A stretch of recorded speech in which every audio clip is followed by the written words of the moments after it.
Vista Community Television presents Bella Vista and Beyond.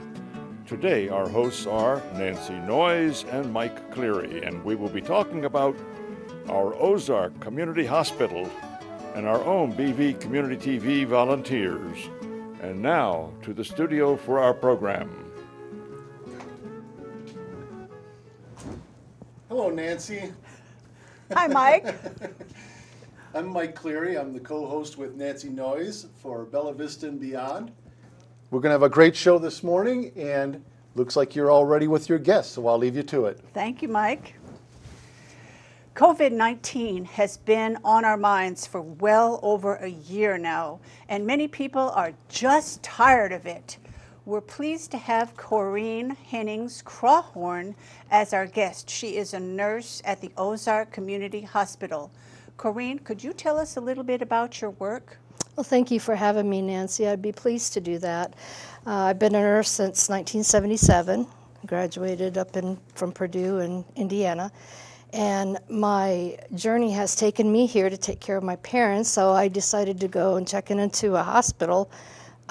It's called the Gravitt Hospital here. It's OCH. That's where I am working right now. And it's a very fascinating hospital. It's really for the underdog. And I had printed off some paperwork and statistics kind of to go over with you. Great. Well, let's take a look at the hospital.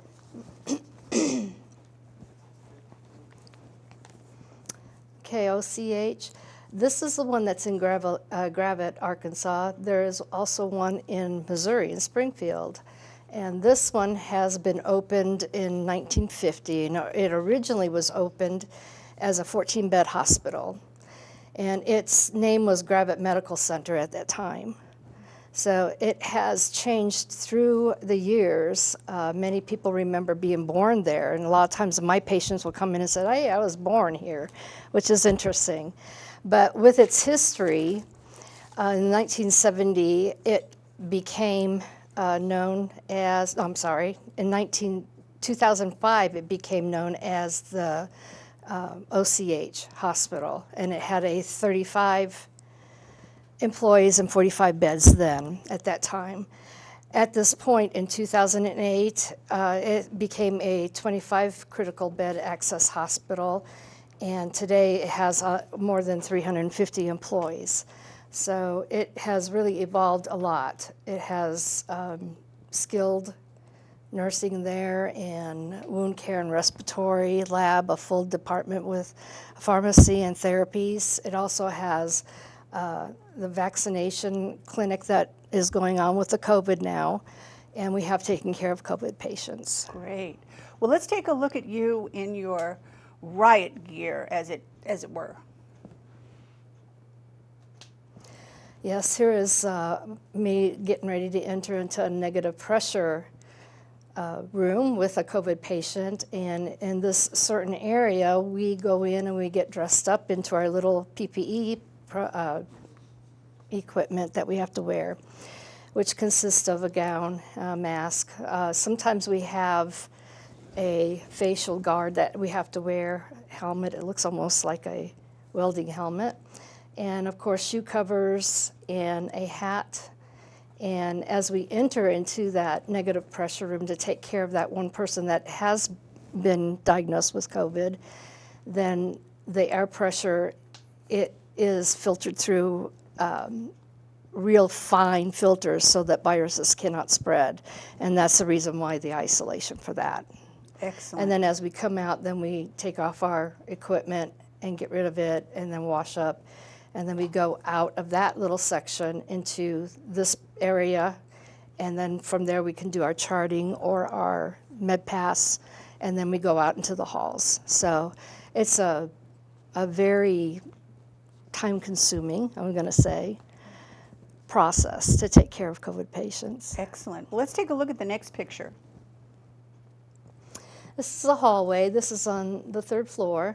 And we have here swing bed patients, which are ones that came out of an acute hospital setting, like maybe out of ICU, and they are too sick to go home.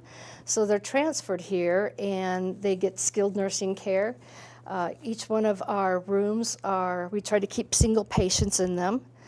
And they're set up for double patients if we have to. If we have an increase in COVID patients that we have to take up more of the rooms, then we can double up those other rooms. That's the provisions there.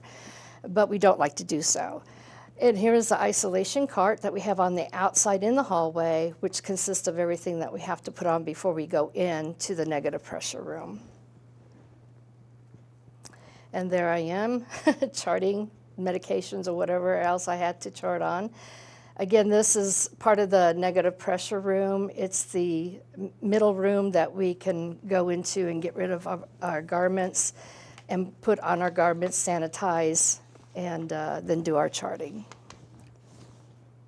And it just shows me the infamous hand washing that everybody is so tired of hearing about. Drawing up medications, we take each patient's medicines in this room, so we keep it separate from everybody else's, and that also includes any kind of respiratory, IM shots, IVs, anything that they may need. Goes in this room and is stationed, and I am the only one that's taking care of this person, alongside with maybe one tech, which is a CNA, or a certified nursing assistant, that may be there to assist me. But we usually don't have no more than 2 patients, and this is a setup that they have a negative pressure room on one side and a negative on the other side, but they're both isolation, and they have separate bathrooms and entrances. Very good. And here they are taking care of a COVID patient, the nursing staff. We have an extra person in there along with the nurse and the tech, and that's respiratory. And they're doing care on her right there. And that's the setup. And there is part of our group that's together, which I have to admit, I work with some very wonderful people there. In my line of nursing, I have never felt so close because of this COVID that came about. We all group together, we all support each other, and it's heartwarming type nursing because it's a very difficult thing to do. There's my name badge. I've owned quite a few of them. And that's just a Facebook, for my Facebook site. I like where it says not everyone can stay home. And I think that tests to your credibility as a nurse and the important work that you're doing. How has the COVID-19 virus affected your work? It's a lot of the staff workers, when it first came out, a lot of them took early retirement, and it left the caseloads and management of time very, very stressful on all of us because a lot of them quit. Some decided that it was not worth their risk to get it. The ones that stayed, some of them were forced to get vaccines when the vaccine came out. So they had the stress of not having that option. So some of the nurses and staff members moved to different jobs. Personally, myself, I stayed in nursing because it's just what I wanted to do, and I was always open up for new diagnoses or whatever that I had to go through. To me, it was a learning. But I did get a vaccination, the full set of vaccination, and it was my own wishes. It wasn't because I had to at the Ozark Hospital. They did not make us do that. So I have been working there, and I've enjoyed taking care of the patients. They're alert, very scared, panicky.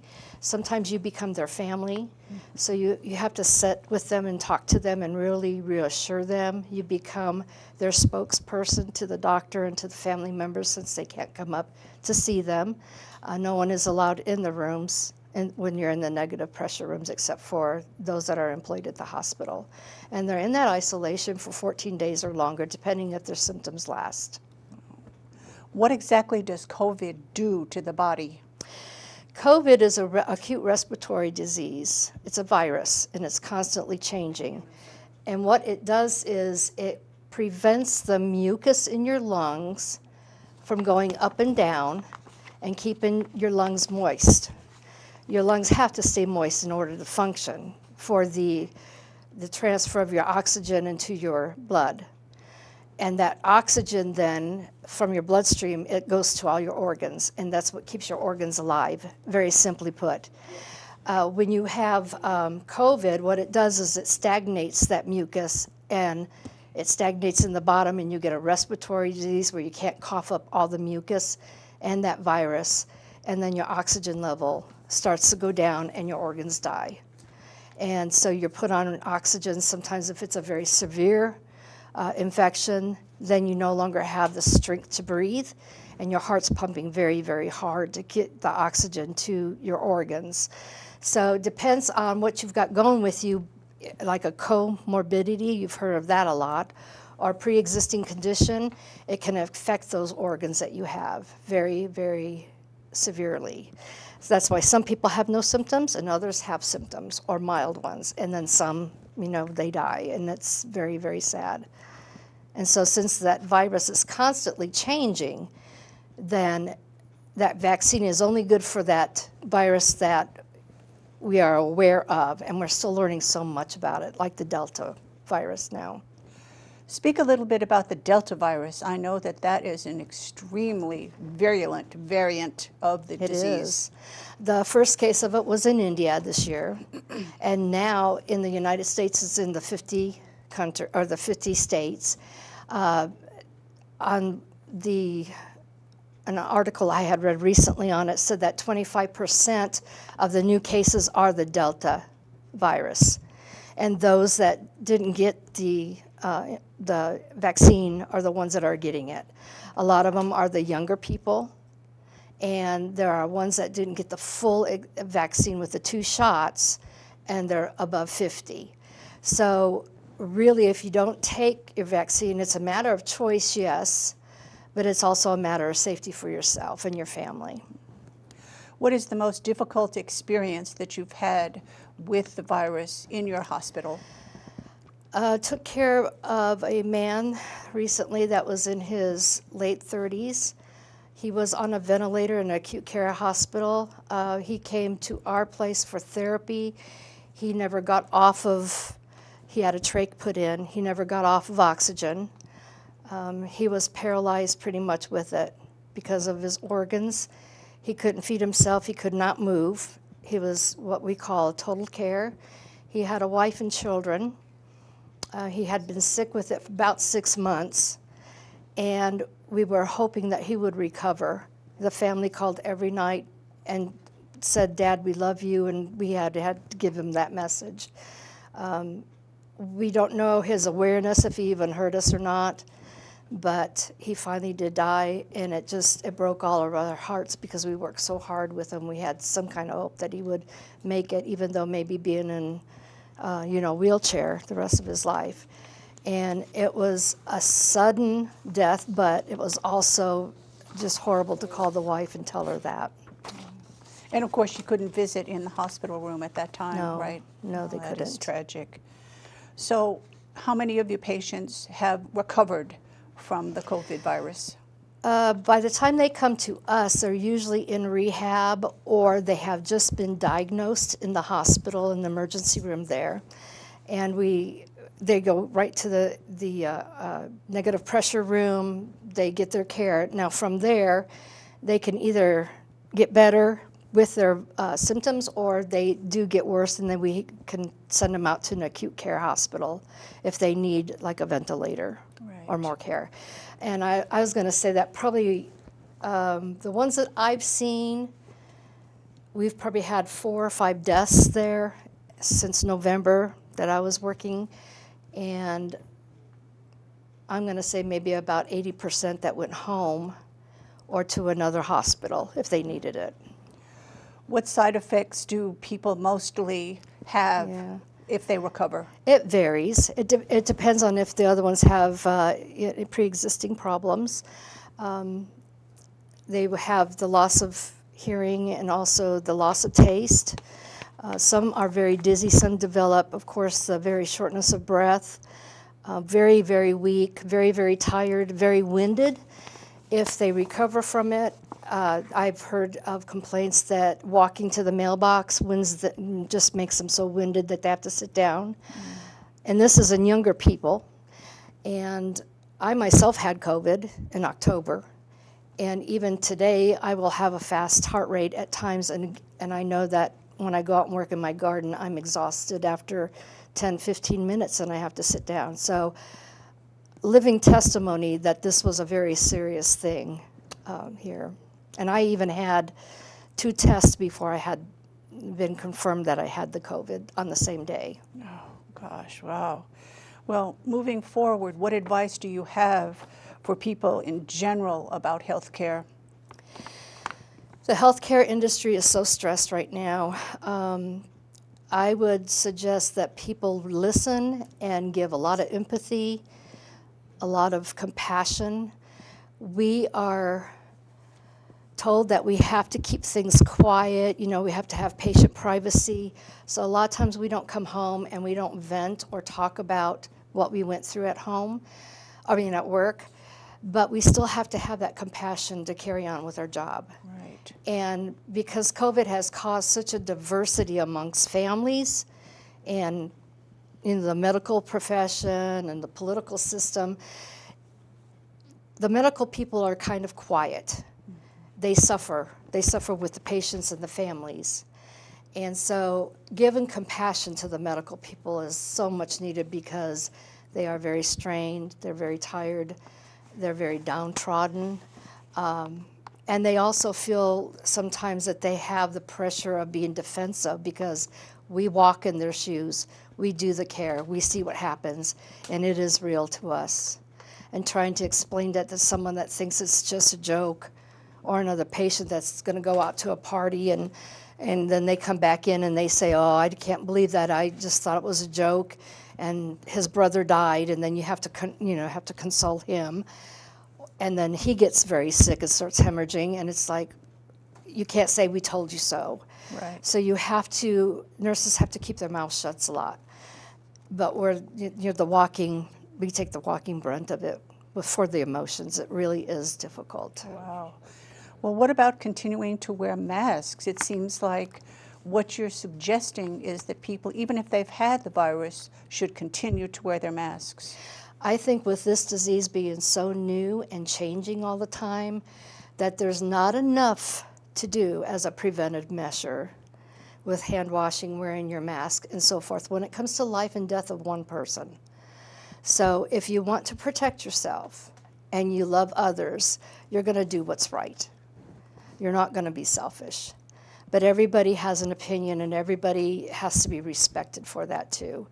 So coming from someone who is in the medical profession, my ideas might vary from others that did not have to see it or do not see it on a daily basis. Well, thank you for being here today, Corene, and sharing some very important information about this dreaded virus. And we appreciate your time and your expertise. Thank you, Nancy, so much for having me. I really enjoyed it. For Bella Vista and Beyond, I'm Nancy Noyes. We will be right back. Stay tuned.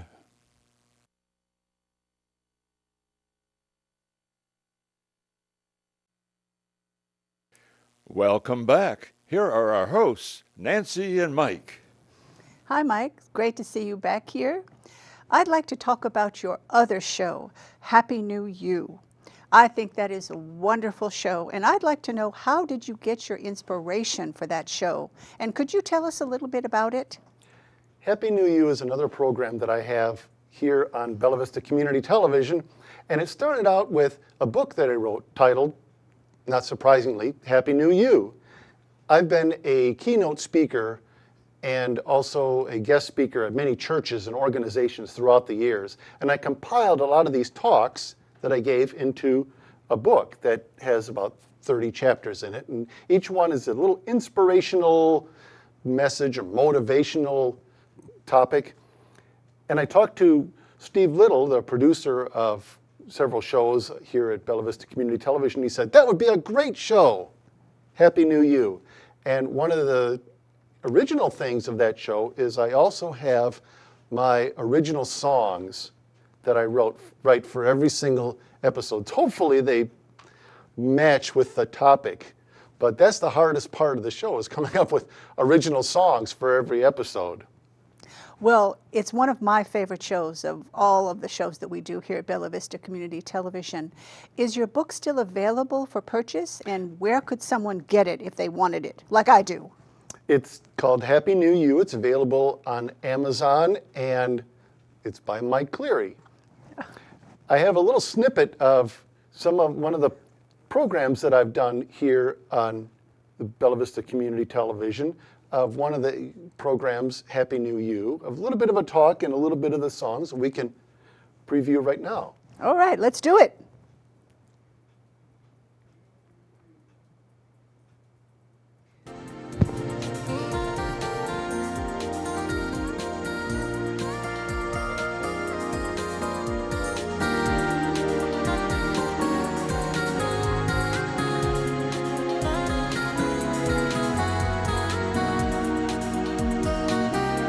Hello, I'm Mike Cleary, and welcome to Happy New You. Several years ago, I was listening to a church message, and the topic that the minister was focusing on was that of abundance. Well, I don't remember much of the talk itself, but there was one particular phrase that he used that resonated with me and stayed with me over the years. The man said, "Don't let your good get in the way of your great." I found that philosophy to be quite profound.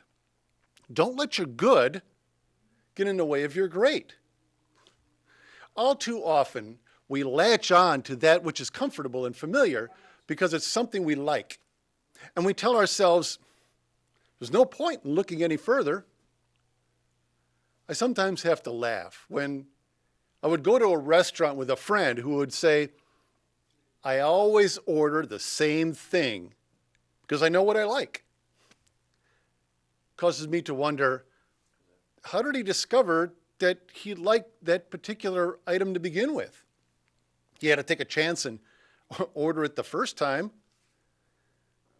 Quite often, when folks find what they like, they stop taking risks and stay with what's familiar. Well, following along the same lines of that restaurant illustration, imagine yourself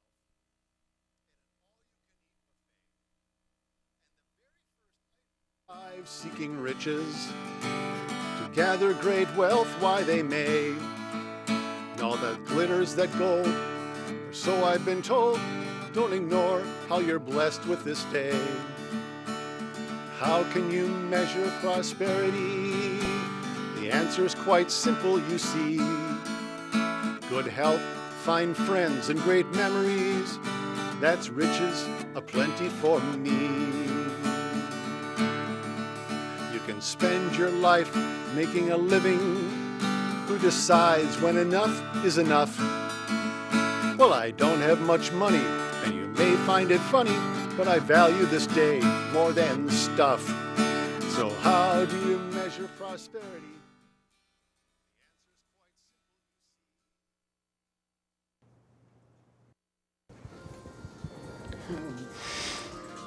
That was from an episode of Wealth Beyond Measure.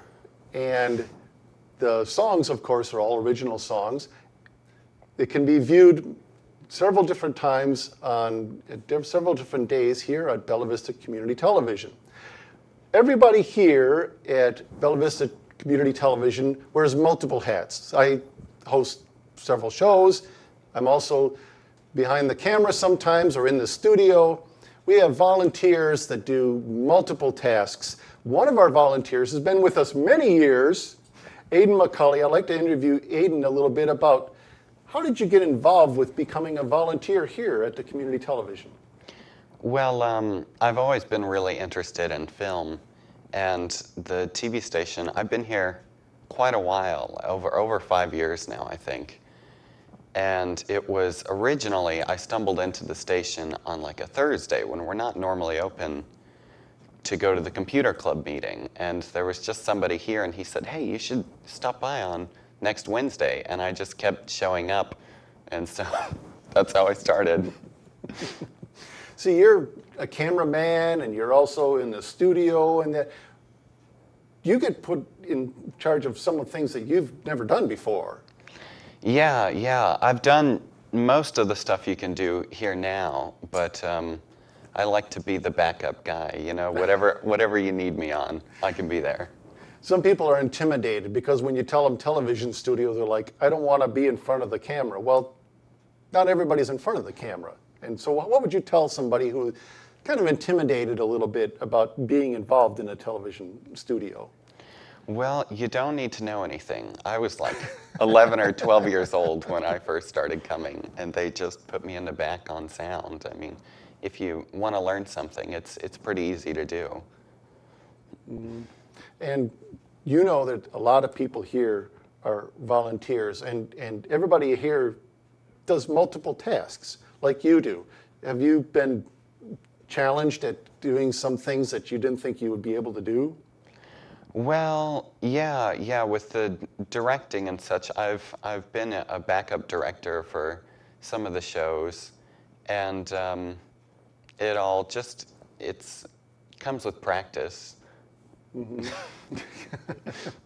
So with the camera thing, that was something that you had to learn because the zooming and the panning and all that, there's like a code word for everything in there. It's a little bit of a learning curve, but I'm sure you don't have to have any type of television experience to pick it up. No. You come on down and they'll show you how to do everything. It's learn as you go type of experience. Yes. Well, we're big into volunteering here. We have people that are in the studio, but also we need people to promote the show. We need people that can work with the computers. We need people that can help with the graphics. And so even if you feel like you are uncomfortable being behind a camera or even in front of the camera, we still have plenty to do for people who want to volunteer with the television studio. So what would you tell people that a younger crowd, because Bella Vista's got a lot of people my generation, but what would you tell about younger people about getting some experience at the community television? Well, it's a great place for experience, and it's really a fun crowd and a really good learning opportunity. You know, if you're interested in film at all, you should just come on down. We're here on Wednesday mornings, just about every Wednesday morning, and we'll throw you right in something if you want, or not. You can just sit out if you want. We have contact information about how to find out more about volunteering or about the programs that we have here on Bella Vista Community Television. Our website, we have email, and also our programs are available not only on our website, but also on YouTube. We upload the videos to YouTube, usually that day or the day after that we record the program so that even my mother in Wisconsin can watch the shows. So I'm glad that you're here with us, Aiden, and I'm glad that we have all the volunteers that we have here at Bella Vista Community Television. I'm Mike Cleary, and I'd like to thank you all for watching Bella Vista and Beyond and for supporting Bella Vista Community Television. Thanks for tuning in, and have a great day.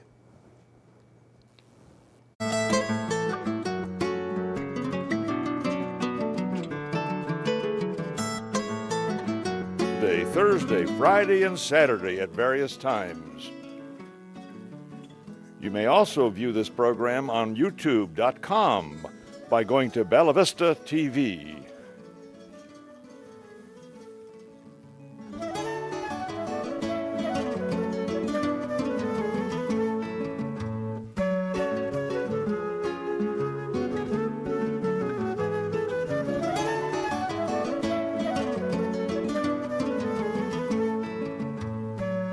This has been a presentation of Bella Vista Community Television. Thank you for watching us.